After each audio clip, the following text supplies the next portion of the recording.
Hello, my name is Sam. I'm an osteopath and I'm just about to also finish my Masters in Musculoskeletal Healthcare and Rehabilitation. Now, what is today's topic? Well, what are the 5 best exercises for lower back pain? Or is there really such a thing? Now, before we jump into one of my personal favourites, it's very important to have this discussion about lower back pain. And it's really important to understand that lower back pain is rarely serious, and probably around 10% of lower back pain is really from a serious pathological cause, such as a fracture, abscess, cancer, Cauda equina syndrome, etc. Okay, now it's very common to have lower back pain as well. More than half of us will get it at some point in our lives, and it's really important to know that it's much more complicated than simply because of bad posture. Okay. There's a lot of myths out there about lower back pain, and unfortunately I think this will continue, as it's really easy to explain back pain in a very kind of tunnel vision way, which people can kind of agree with, and it fits their beliefs. I'm not really saying exercises doesn't help back pain. It certainly does, and in fact it's probably one of the best things you can do for it. However, the choice of lower back pain exercises may not be as relevant just because the research says so.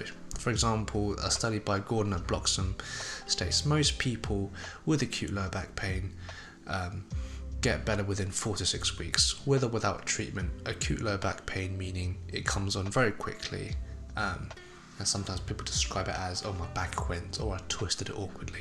Okay. Now, it also talks about how different exercises have been found to result in varying levels of effectiveness in reducing lower back pain, which suggests that there really is no one magical exercise that can help with getting rid of lower back pain, as we're all different, not just in terms of our body, but our beliefs, culture, our environments are different, our work levels are different, our activity levels are different, our stress levels are different, and believe it or not, everything I just said has a play in your experience with low back pain, or just pain in general, right? And sometimes we just may need to look at our everyday lives as contributing factors for our low back pain. Okay. I apologise if that answer wasn't as sexy as people would like it. I wish it was, but lower back pain is more complicated than we think, and a good place to start understanding it is to know that our lower back pain probably isn't serious. That's one. Number 2 is that an episode of acute lower back pain, like an acute one, will probably get better, okay, on its own around a month's time. And 3, lower back pain is much more than just our physical bodies, such as bad posture, but more about our day-to-day lives. Right, so before we jump into my personal favourites of exercises, you should probably see a physical therapist, like an osteopath or a physiotherapist, sometimes chiropractor if they're not too crazy, and get yourself assessed if you're to double check whether you're in that 10% of lower back pain actually from a serious pathological cause. Okay, so the first thing that I like to do, I just opened up a Google for these images to help me out. Credit to every image that I'm using. I mean, I can probably do a video maybe sometime in the future of how to do these properly, but anyway, right, this is what I would do. So I would lie on my back, that's the first thing I would do, and to take some deep breaths. So just like this person is doing here, as you're lying on your back, you want to breathe into your belly. Okay, so I want you to take a deep breath into your belly. So we're using something called our diaphragm to encourage abdominal breathing, and what this does, it just helps calm the system down. Okay, so you're doing this after an acute episode of back pain, and then you do this for about, say, 4 to 5 times. Allow the symptoms to settle, and one of the most important things that you can do at this stage is to actually reassure yourself that this episode is not serious. Okay, that it'll get better, and actually the more we fight it, the more it can actually increase that pain experience. Okay, so take a few deep breaths into your tummy, recenter yourself, and calm the system down. Okay.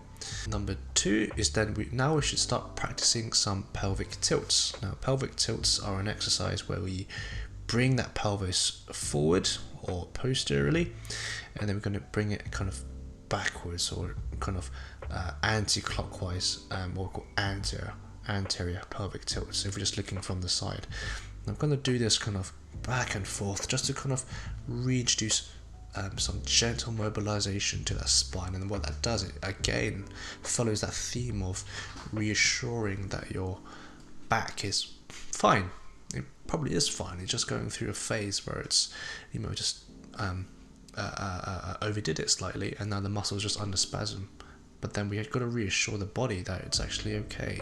It's like when you stub your toe against the side of your bed and it hurts excruciatingly, but it's rarely serious. Okay?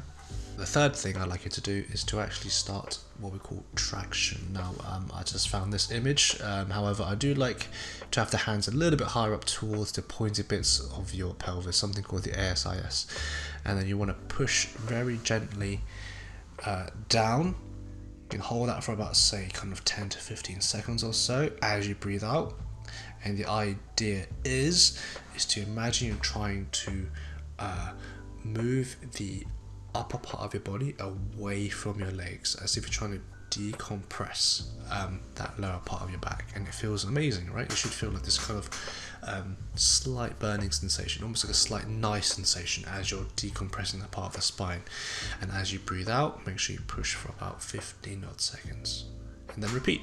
Okay, so a lovely exercise to help calming the system down, calming the experience of pain. Right.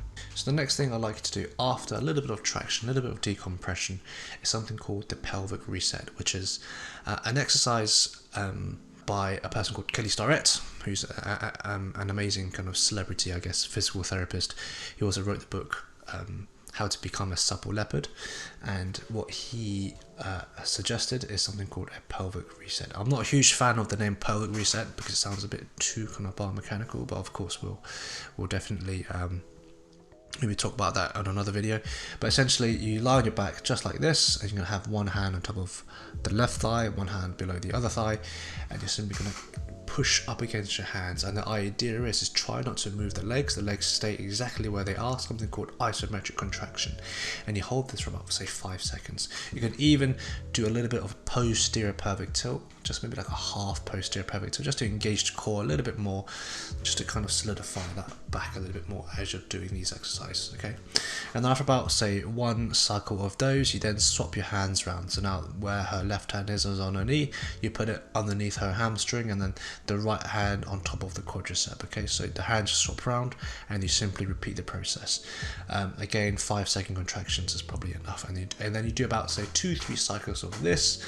Then afterwards you place your legs down and then use like a pillow or foam roller or something, put it between your knees, and then you squeeze for an additional 5 seconds. Quite hard, I would say, again with a slight posterior pelvic tilt.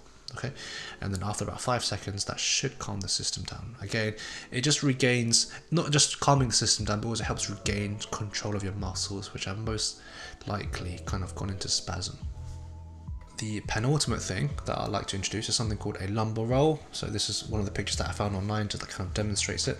You get into this position and you very gently use your opposite hand on your opposite knee, and you kind of drag it across your body as you breathe out. And the idea is to stretch out the lumbar erectors at the bottom part of your spine. It stretches out your glutes, stretches your hamstring. And if you want to kind of increase the mobilization more on the spine itself, you can actually pull from your buttock. So try that out as well. It's a lovely one you can do that can help mobilize that particular area. And remember, breathe out as you're doing this as well. Okay. When all of that's done, the last thing I'd like to do is to actually walk. Okay, now walking, don't underestimate the power of walking. Walking is probably one of the best things you can do after the symptoms have calmed down a bit. And it's just because it mobilizes everything.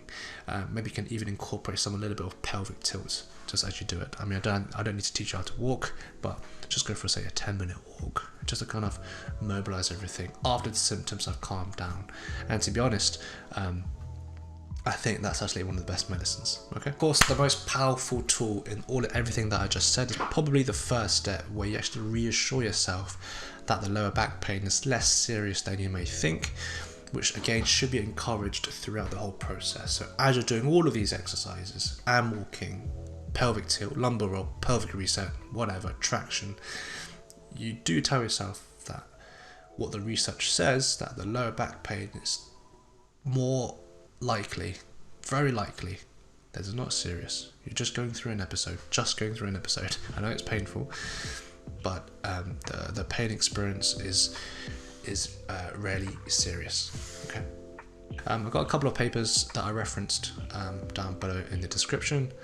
I hope that helps. I do read the comments as my channel is a little bit small right now, but I hope that helps. See you later.